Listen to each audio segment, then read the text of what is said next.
Assalomu alaykum barchaga. Bu SK imtihoniga ro'yxatdan o'tishning ikkinchi qismi. Birinchi qismida qanday qilib kabinet, ya'ni profil ochishni o'rgatilgan video bor edi. Bu ikkinchi video, ya'ni ro'yxatdan o'tish. Kabinet ochishdan oldin 3 tur rasm joylashtirgandik. Ro'yxatdan o'tish jarayonida ham yana bir marta rasmni joylashtirib olamiz. So'ng kabinet ochilgan ma'lumotlar chiqadi va bu yoqda Sajang Sontek degan joyda Aziyani belgilab olib, O'zbekistonni belgilab olamiz. Bu chunki faqat O'zbekiston hududida bo'ladigan shaharlarda belgilab olish uchun, ya'ni faqat O'zbekistonda bo'ladi sanasi. Keyin esa shahar tanlaymiz. Bu Samarqand, Toshkent, Namangan, Andijon, Buxoroda bo'lib o'tadi. Shundan o'zingizga yaqin bo'lgan shaharni belgilab olasiz. Undan so'ng esa keng chom bosuv jib turibdi. Shaxsiy ma'lumotlarda to'g'ri to'ldirganlik haqida rozilik. Unga tongi ham turibdi, ya'ni roziman yoki tongi hajay annam turibdi.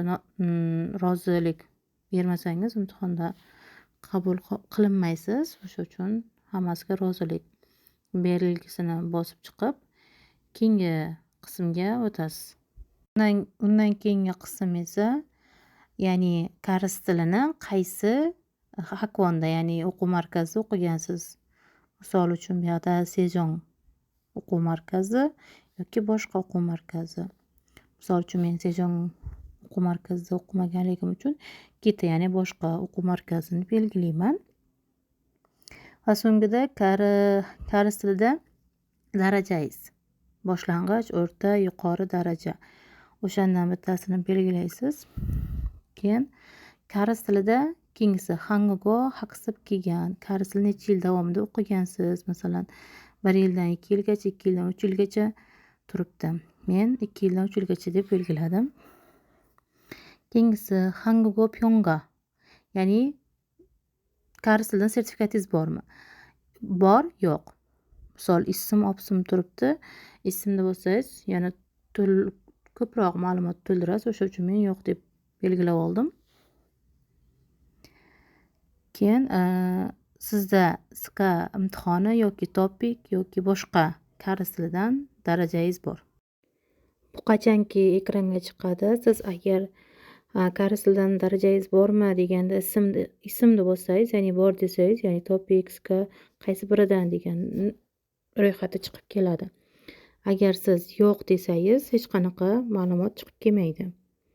Shu sababli men opsimni belgiladim. Shu yerdagi hammasini belgilab olganingizdan keyin Jackson Valyoni belgilab, Loginda bosib, shu bilan ro'yxatdan o'tishni tugatasiz. Va buni ro'yxatdan o'tganligingiz haqidagi qog'ozni olish uchun, o'zingizni ro'yxatdan o'tgan anketangizni olish uchun piyonka chopsa turadi. O'shanga kirib, o'zingizni anketangizni olishingiz mumkin. Uni chiqartirib olib, imtihon kuni pasport va shu anketa qog'ozingiz bilan birga borasiz. Bo'lmasa imtihonga kirgizishmaydi. Agar xato kamchiliklari bo'lsa, uni o'quv markaziga borib o'zgartirishingiz mumkin. Videoni part 3, ya'ni 3-qismida SK imtihonida qilingan xatolarni qanday tahrirlash haqida o'rgatib video tayyorlab boraman. Videoni oxirigacha ko'rganingiz uchun rahmat.